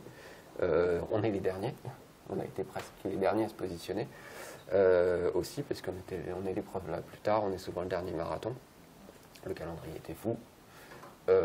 Sur le deuxième semestre, on avait déjà, il y avait 3 marathons, il y avait des participants qui étaient déjà en train de dire mais moi, du coup, j'ai 2 marathons le 12 septembre, j'ai 2 marathons prévus, du coup. Donc, on a déjà ce problème-là. Et nous, on se dit, on est le marathon des plages du débarquement. Le marathon des plages du débarquement, en septembre, en octobre, en novembre, ça n'a pas de sens. Ça a du sens que si on est en juin, ça a du sens que si on est au plus proche possible du 6 juin. Donc, un report dans l'année, on ne le fera pas. Voilà. On ne va pas aller bousculer le calendrier, on ne va pas aller en rajouter, et on va rester sur notre ligne. On fait ça. De 2, on a pris des recettes d'inscription depuis le début, tous ces participants qui se sont inscrits.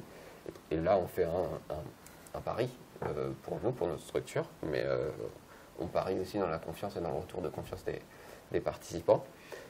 On propose 3 choix, soit on reporte à 1 an plus tard,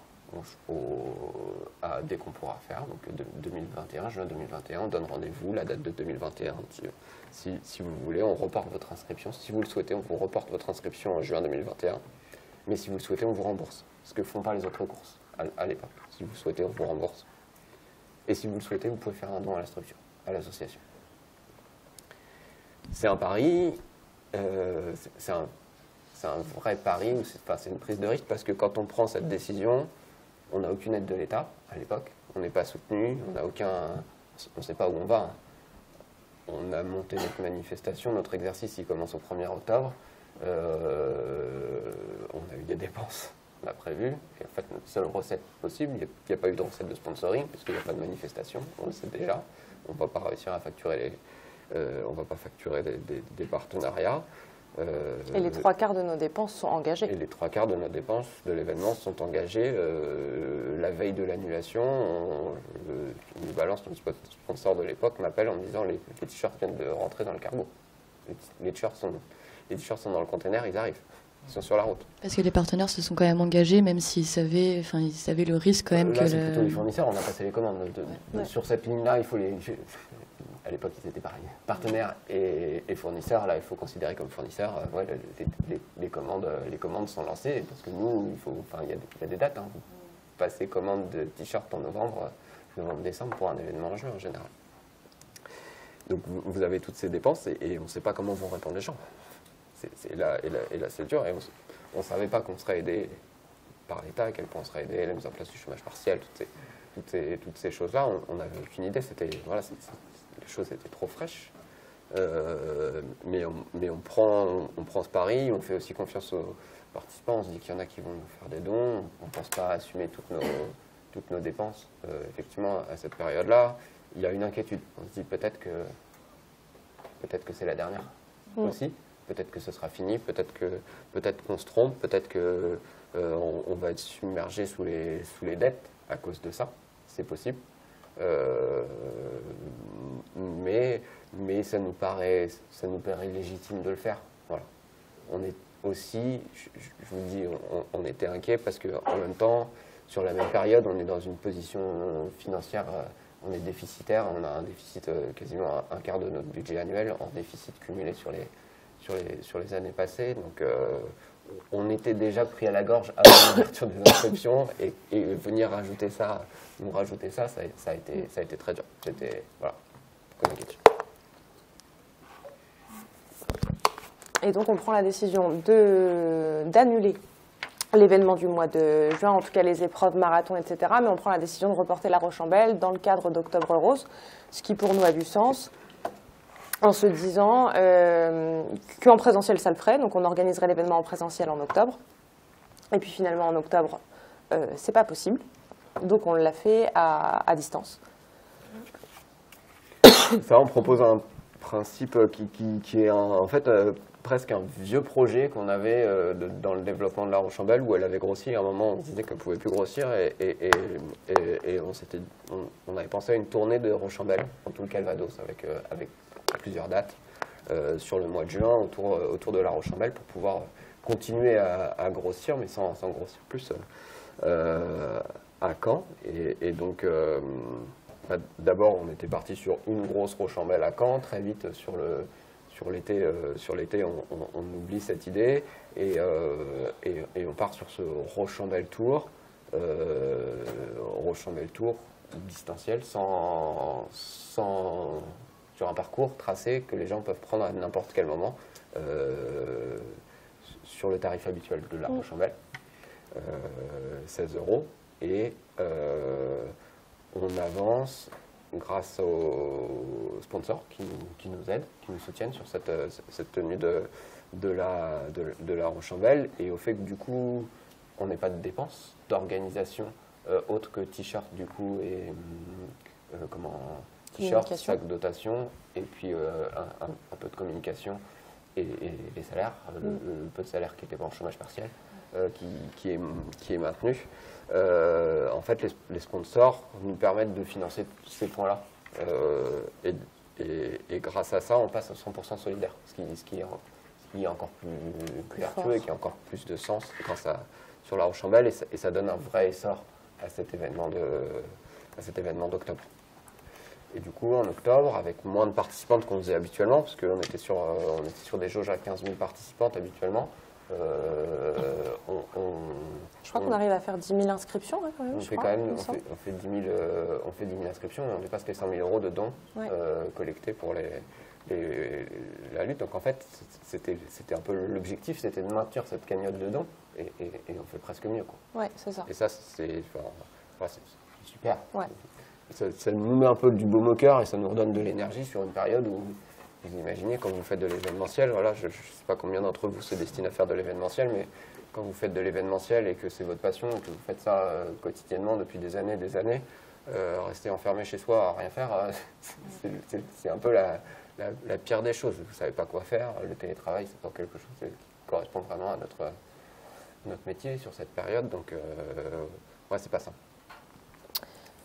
Ouais, c'est ça. Et puis, mais c'était pas simple, mais en même temps, après, ça dépend, parce qu'il y avait beaucoup moins de logistique, mais par exemple, moi, je me souviens qu'en termes de communication, finalement, il y avait énormément, vu que tout était à distance, moi, j'ai eu l'impression d'avoir pas mal de... Décentralisé sur beaucoup de, sur beaucoup de J'ai eu l'impression d'avoir pas mal de travail, c'était un tout autre événement, et puis finalement, c'était plutôt une réussite. Et du coup, il faut savoir qu'à cette époque-là, donc 2020-2021, je crois l'équipe salariée, on doit être 50%, la moitié de la semaine, on travaille à temps partiel, on doit faire 50% de chômage partiel, et puis l'autre moitié du temps, on la passe à organiser cette Roche-en-Belle à distance.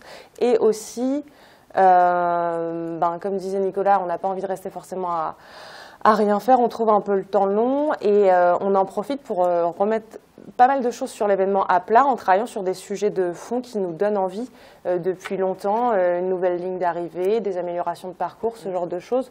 Donc en fait, on profite vraiment de cette période-là pour construire tout ça.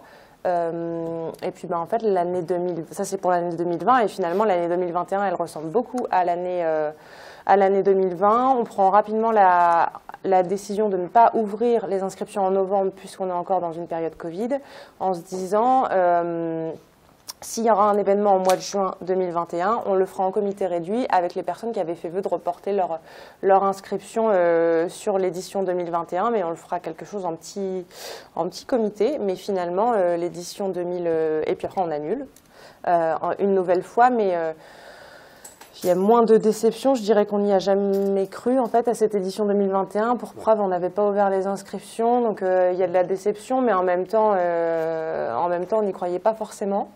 Mais en fait, on ne s'est pas arrêté de travailler pendant 2 ans. Cette Rochambeau Tour, elle nous a pris pas mal de temps. Et puis en fait, tous les sujets de fond qu'on a continué à travailler, voilà, on travaillait que la moitié du temps, mais en fait, on est resté plus ou moins actif durant ces 2 ans, heureusement. Ouais. Donc, je pense que c'est pas mal pour cette parce que 2020, du coup, annulé, 2021 annulé, puis après, vous avez un nouveau souffle en 2022, où du coup, il y a eu la reprise. Fin 2021, en fait, on se dit, c'est notre vraie reprise, on est hyper content. Donc là, on est en novembre 2021. On ouvre les inscriptions pour l'édition 2022. Et on a eu le temps de travailler sur pas mal de choses. C'est pas complètement oublié, Ouais. c'est pas complètement, voilà, le Covid n'est pas non plus complètement fini. Quand on ouvre les inscriptions, On est il y prudent. a une jauge pour les manifestations qui est sur 5000 participants pour toutes les manifestations, pour les stades de foot, voilà.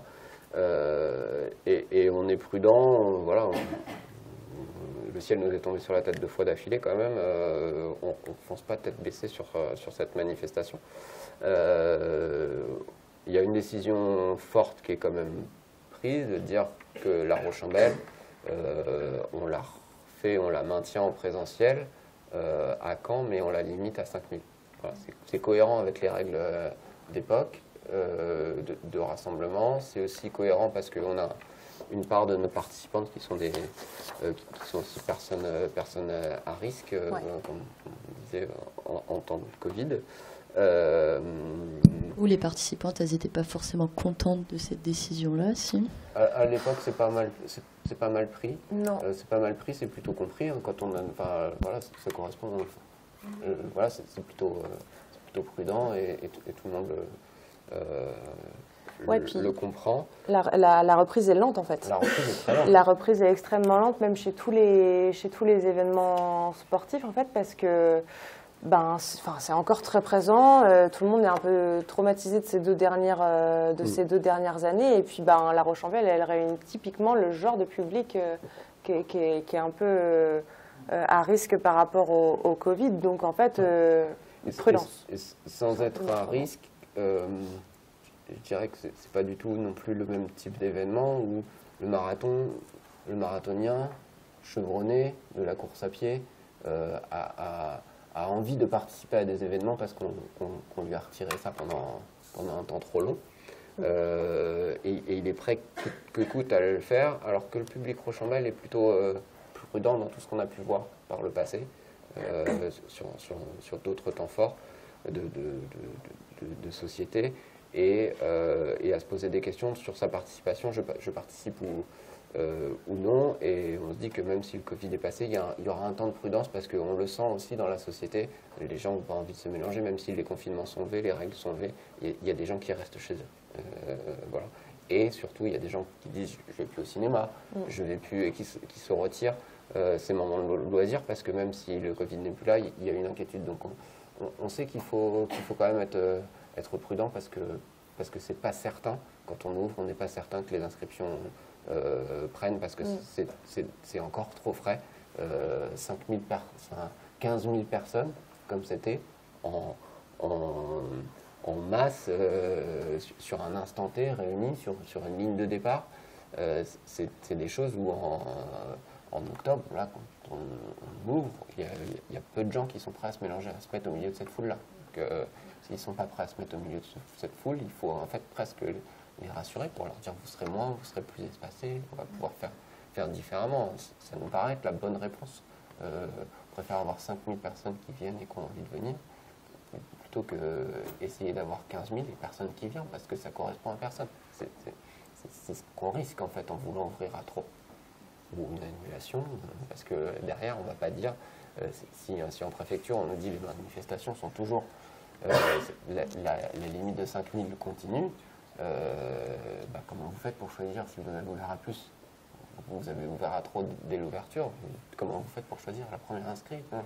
Il y aura forcément quelqu'un qui vous forcera à dire j'ai bien envie qu'elle soit dans le peloton, cette personne, avec tout ce qu'elle me raconte, ça fait 20 ans qu'elle fait la Rochampelle, elle n'a jamais manqué un rendez-vous, pourquoi elle n'est pas dedans, quoi.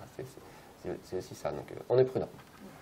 Et puis finalement, c'est parce l'engouement, c'est pas qu'il n'y a pas d'engouement, mais on est prudent. Et en fait, les gens, les coureurs, avec ce qui s'est passé sur ces 2 dernières années, eux aussi le sont.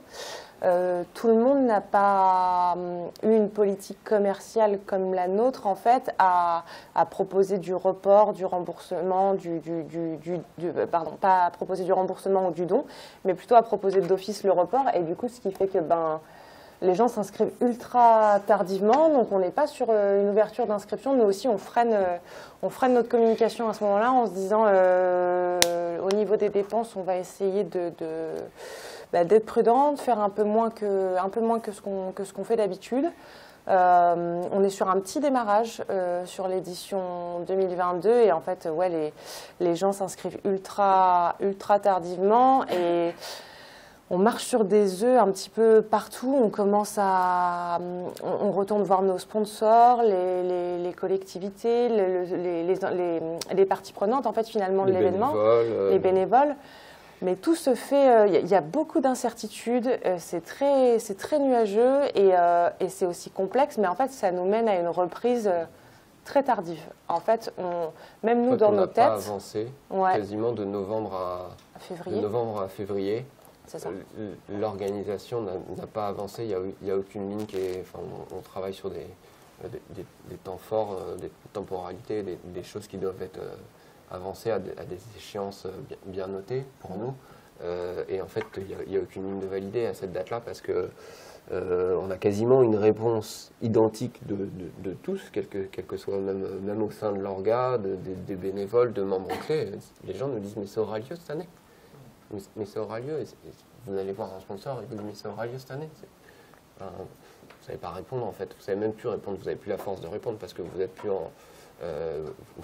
vous ne savez même pas si vous pouvez dire un oui avec... vous pouvez appuyer un oui avec une conviction, avec tout ce qui s'est passé sur les années passées. Et du coup, il n'y a rien qui avance. Et ça, c'est dur à vivre, mais c'est aussi surtout très inquiétant parce que le temps, lui, il avance. Le rétro-planning, le J-100, J-200, le décompte, il descend et vous ne savez pas trop où vous allez, quoi. Et du coup, au niveau du bilan, ça s'est plutôt bien passé ou...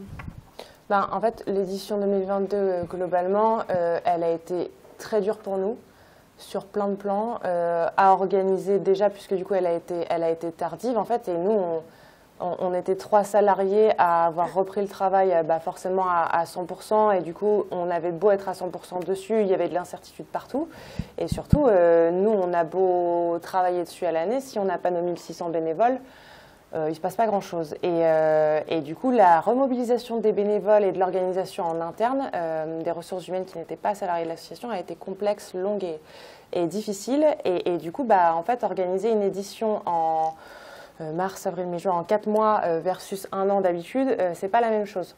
Donc, ça a été complexe parce que ça a été long, mais ça a été dur aussi parce que on s'est senti un peu seul. Ça fait partie un peu des... C'était important pour nous d'en parler aujourd'hui parce que ça fait aussi...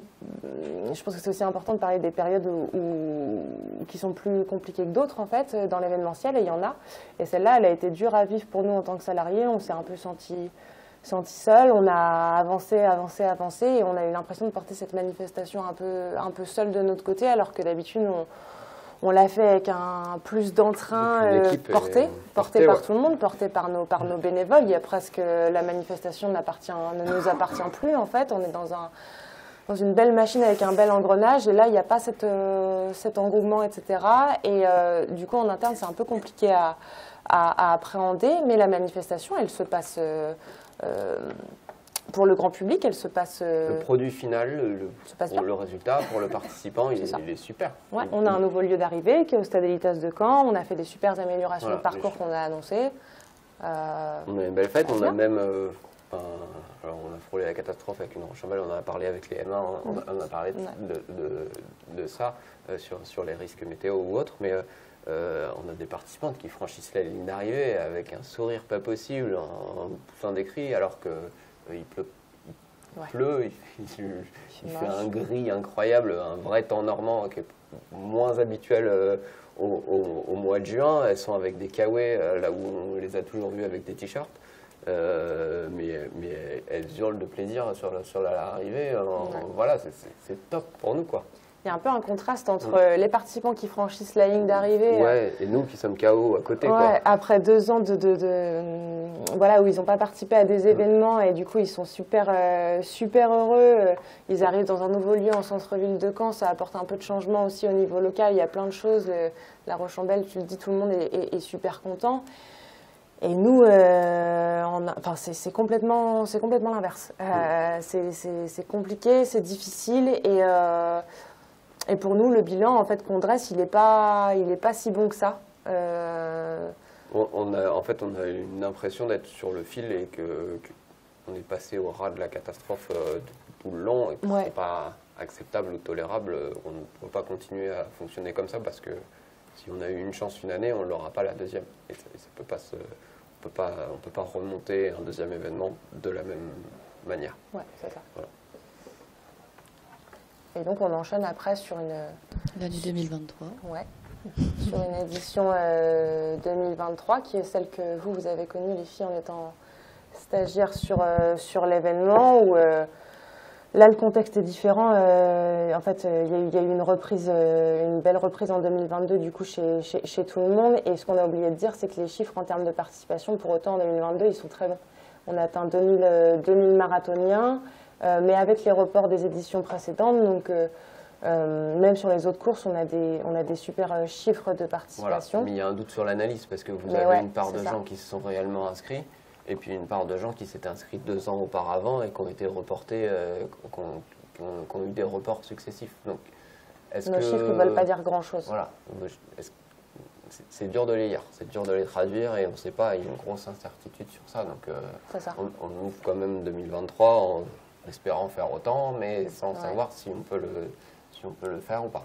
On se dit que si on arrive en 2023 à faire autant de marathoniens qu'on a fait l'année passée avec tous les reports des 2 éditions passées, ce serait hyper satisfaisant pour nous et c'est un peu notre objectif. Et ce qui est étrange, c'est que du coup, ces changements qu'on vous a montrés, qui sont sur la fin d'année 2019, fait qu'en 2023, on est en vraie capacité de les mesurer, de les juger.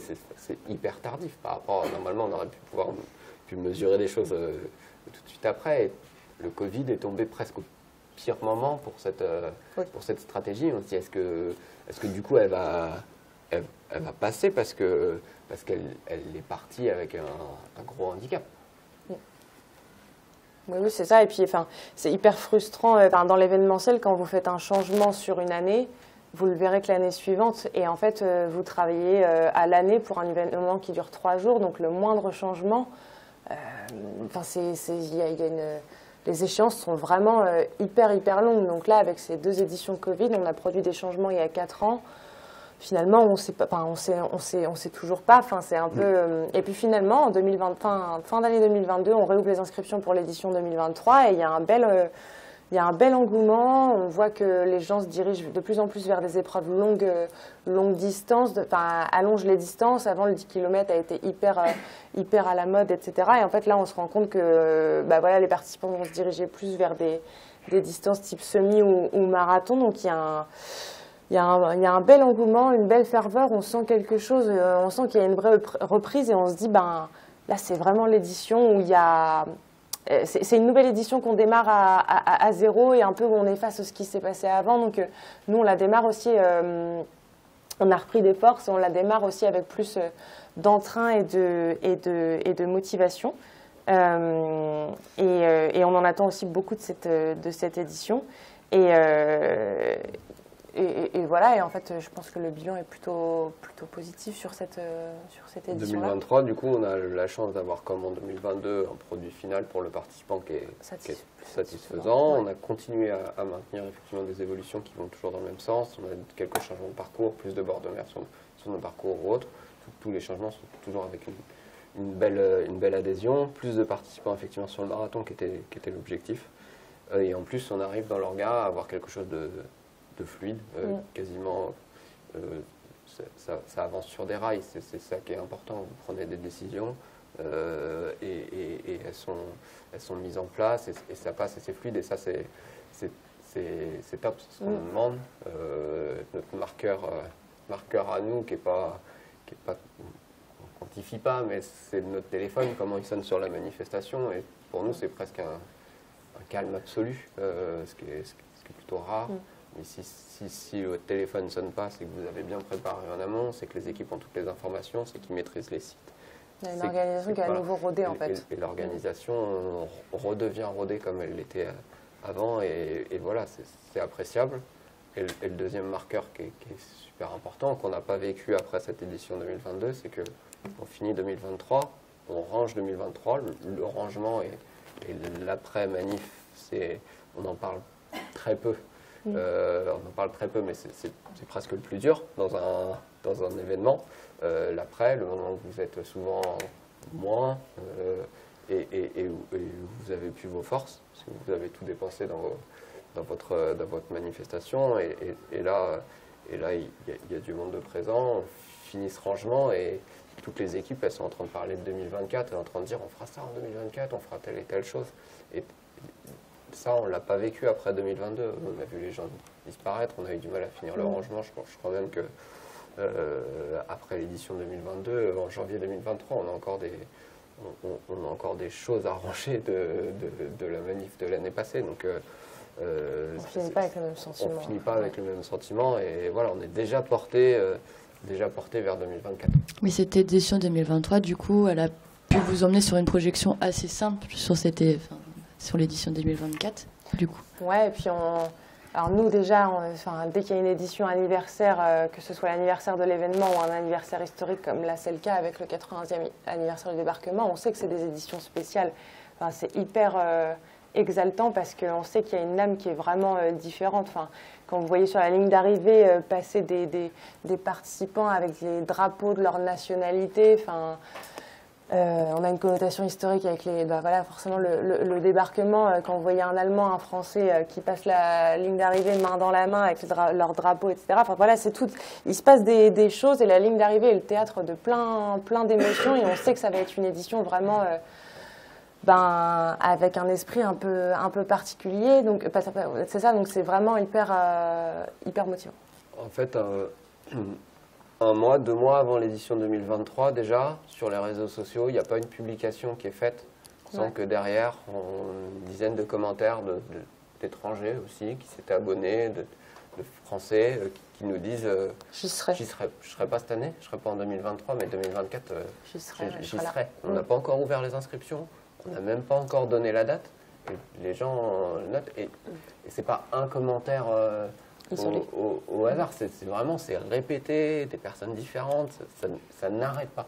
Vous avez déjà presque une pression, une envie, une attente sur 2024 qui commence à monter sur l'organisation parce que vous le ressentez, vous l'entendez, vous n'arrêtez pas de l'entendre, ou des gens qui disent je fais le semi cette année, l'année prochaine ce sera mon marathon, ce sera mon premier.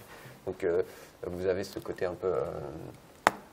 obligé, on y va, allez, c'est bon, c'est parti, on est lancé vers 2024, donc ça donne aussi de la force et de l'envie, quoi. Et puis ça vient avec ce qu'on a dit en tout début de réunion, mais le 50e, le 60e, on l'a entendu, ils ont fait l'organisation, elle a fait des années fortes. Nous aussi, il faut qu'on fasse la même chose, il faut qu'on arrive à donner à ses 80 ans. Il ne faut pas que ce soit comme les 75 ans, il faut que ce soit un vrai anniversaire, que ce soit vraiment marqué, qu'il y ait vraiment quelque chose sur le marathon. On a passé le Covid, tout ça c'est derrière nous, ça y est, voilà, c'est bon, on y va, on avance et tout est bon pour réussir cette manifestation, on le sait, grâce à 2023. Oui, et puis, pardon, j'appuie ce que dit Nicolas, mais La Roche-en-Belle, du coup, juste pour faire un focus sur cette course-là, en 2022, affiche complet en mars, alors que la manifestation est en juin. Et historiquement, on avait l'habitude de cette clôture anticipée qui crée de la frustration et du coup qui est gage de bon augure quand on réouvre les inscriptions. Donc là, on a vu qu'il y avait eu énormément de frustration sur les réseaux sociaux qui reste notre meilleur indicateur un peu pour prendre la température. Et donc on se dit, est-ce qu'elles vont vraiment être au rendez-vous à l'ouverture des inscriptions parce qu'il va se passer des mois entre l'événement et l'ouverture. Donc, mais on sent que l'attente entre l'événement du mois de juin et quand on ouvre les inscriptions au mois de novembre, en fait, on sent qu'il n'y a pas ça retombe pas. On reçoit vraiment énormément de messages. Au cours de l'année 2023, c'est un exemple tout simple, mais notre communauté sur les réseaux sociaux, elle double quasiment. On passe de 10 000 personnes qui nous suivent à plus de 20 000. Donc il y a une attente qui ne redescend pas, que ce soit sur le côté marathon et course ou sur La Roche-en-Belle. On sent qu'on est très attendu et donc nous, on prépare notre ouverture des inscriptions. On essaie aussi de changer certaines lignes ou au moins d'améliorer et d'apporter un plus ou de répondre aux attentes spécifiques d'une édition. D'une édition comme celle qui nous attend, il y a un point qui est fort, il y a les 80 ans du débarquement et il y a les JO sur 2024. Et en fait, les deux mélangés, pour nous, alors nous, on est au milieu, je pense que du coup, on a cette chance normande on est au cœur de cette période forte. Voilà, on mélange ces deux thèmes, c'est top. Le marathon, pour moi, quand on parle d'olympisme, le marathon, c'est l'épreuve, c'est dans les épreuves clés, dans les épreuves reines. C'est certainement pas l'épreuve que tout le monde veut regarder à la télé quand il y a les Jeux Olympiques. Mais si on vous demande de citer un sport, une discipline, on cite le marathon parce que des Jeux antiques à aujourd'hui, c'est la course clé. Voilà, c'est surtout que les JO organisent cette année le marathon pour tous. Et il y a ce marathon pour tous qui sature nos réseaux de messages et qui donne envie à tous de faire le marathon. Et on a eu on parle d'Yves Martin, l'ancien président, moi il m'a toujours raconté son premier marathon et il m'a raconté son premier marathon ici pour le 50e. Voilà, j'ai fait le marathon. Le lendemain, je suis allé, il habitait à Douvres-la-Délivrande. Le lendemain, je suis allé chercher le lundi matin, je suis allé chercher mes enfants à Douvres-la-Délivrande. Il n'y avait pas un papa qui marchait normalement. C'était tous courbaturés et c'était leur premier et le dernier, peut-être pour certains, marathon de leur vie. Ils l'ont fait ce jour-là.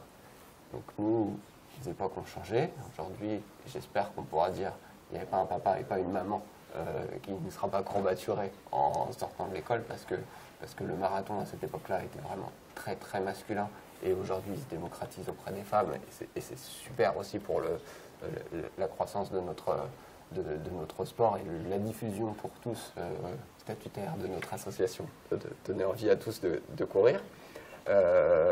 Mais on s'appuie sur ça et on essaie d'aller encore plus loin. Pas de courbature. On a lancé avant l'ouverture et pour encore plus pousser cette envie et donner cette envie de faire ce premier marathon chez nous pour cette année. On a lancé un plan d'entraînement avec le Camp Athlétique Club, qui est notre club support, en programme d'entraînement avec rendez-vous et un rendez-vous hebdomadaire pour ceux qui veulent faire leur premier marathon, qui s'appelle Objectif Premier Marathon et qui est mis en avant. Ça va certainement aider des gens canés qui ont la possibilité de venir faire les séances d'entraînement le midi en semaine, mais ça va aussi donner l'idée à des personnes sur un rayon un peu plus large de faire leur premier parce qu'ils vont comprendre qu'ils ne seront pas seuls. Cette année, ils ne seront pas seuls à faire le premier.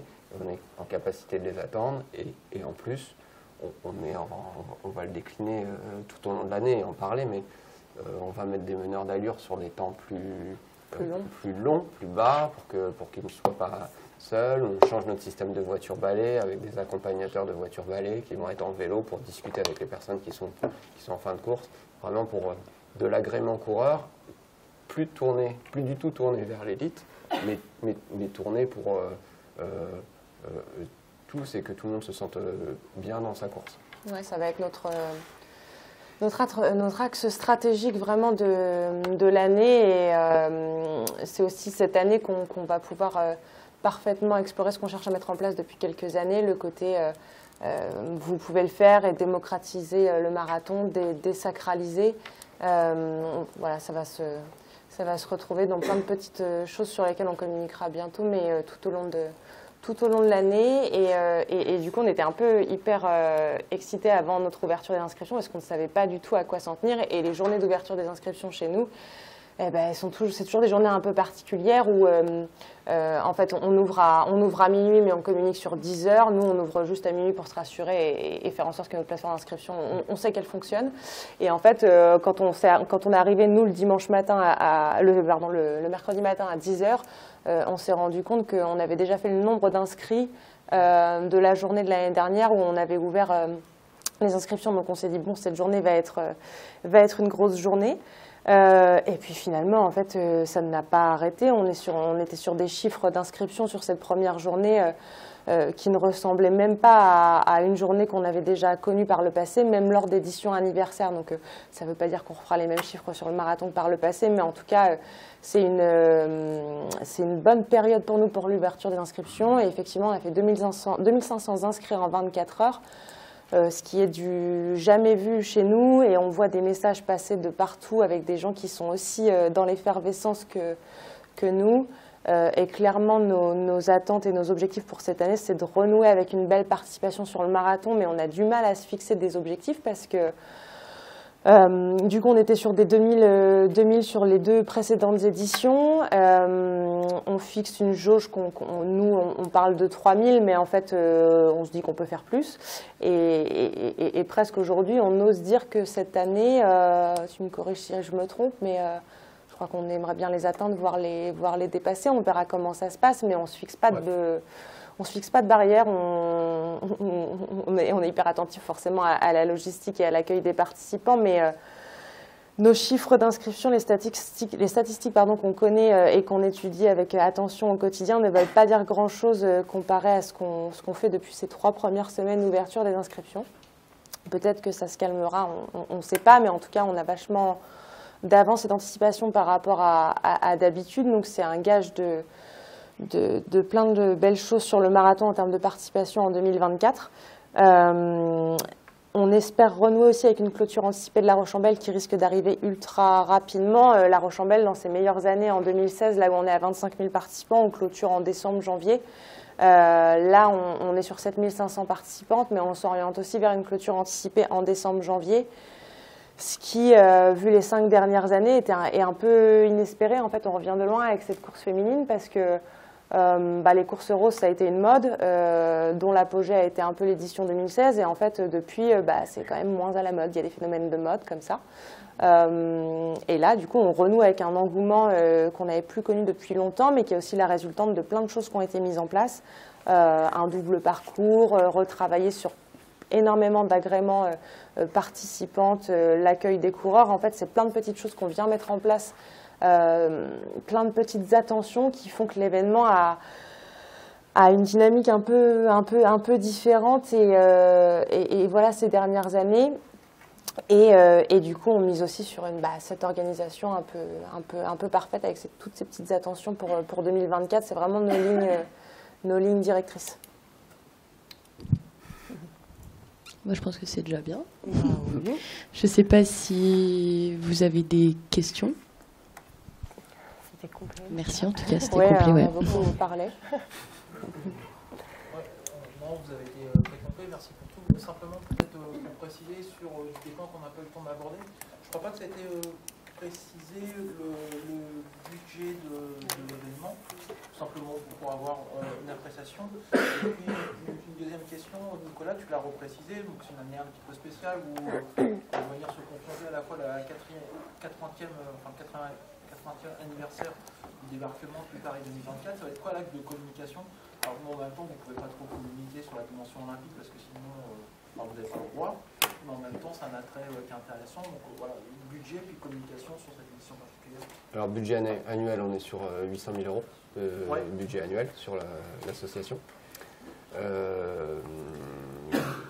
Les axes de communication sur Paris 2024, en fait ça se fait presque naturellement parce que on ressent les campagnes que font Paris 2024, les campagnes de sport pour tous qui tournent autour de Paris 2024, les campagnes des villes, terre de jeu qu'on a beaucoup à Caen, donnent envie aux gens de faire du sport. Donc on est là pour les accueillir. On verra s'il y a des messages.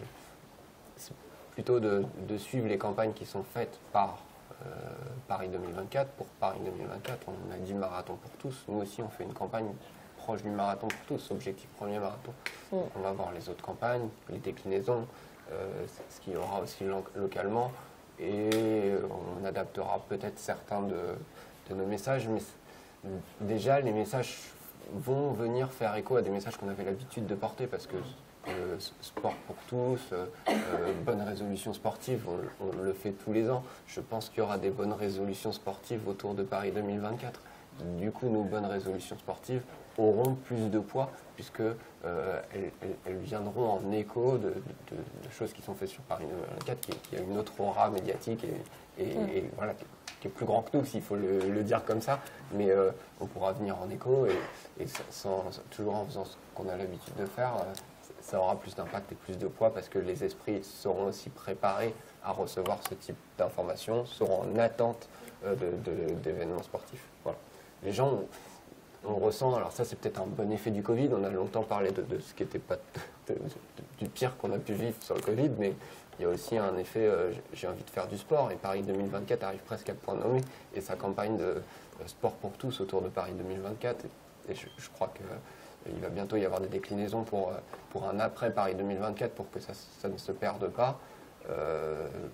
Nous, on est là, et on est là pour aider, pour porter aussi ça, donc ça va, on va suivre.